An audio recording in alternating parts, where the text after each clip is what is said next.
sits down, I didn't hear anything in what he said that remotely addressed the question of commercial confidentiality. May I just say that the practical effect of this bill is likely to be that some areas, possibly quite few, take up franchising as an option.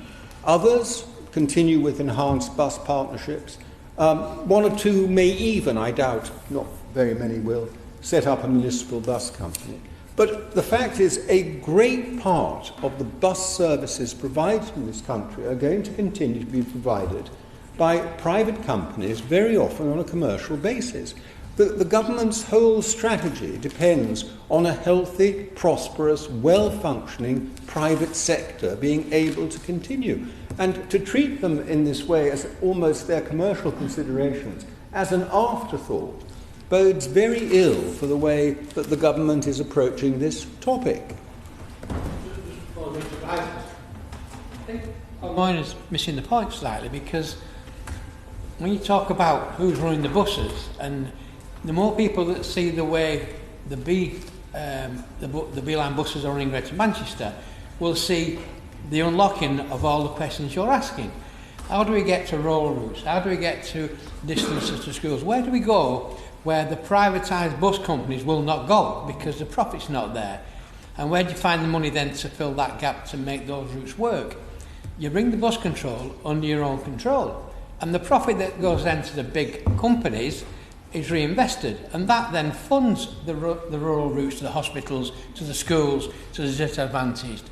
It's a quite simple mathematical thing. Instead of putting the profits in the hands of the shareholders, you put the profits in the hand of the local authorities, which can then do exactly that you want, which is to run it at a profitable basis.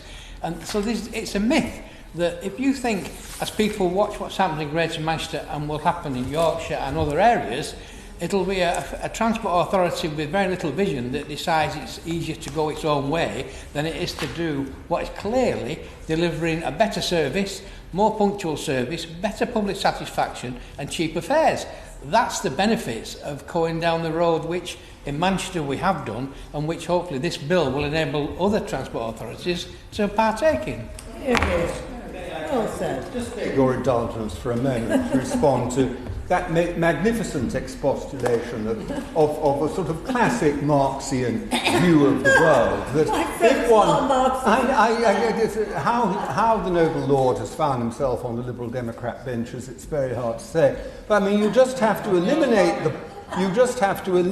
the profit, and the surplus released will pay for everything that you might want. The truth is that you do need an awful lot of subsidy to be able to run socially necessary services to places that have insufficient passengers to justify commercial services.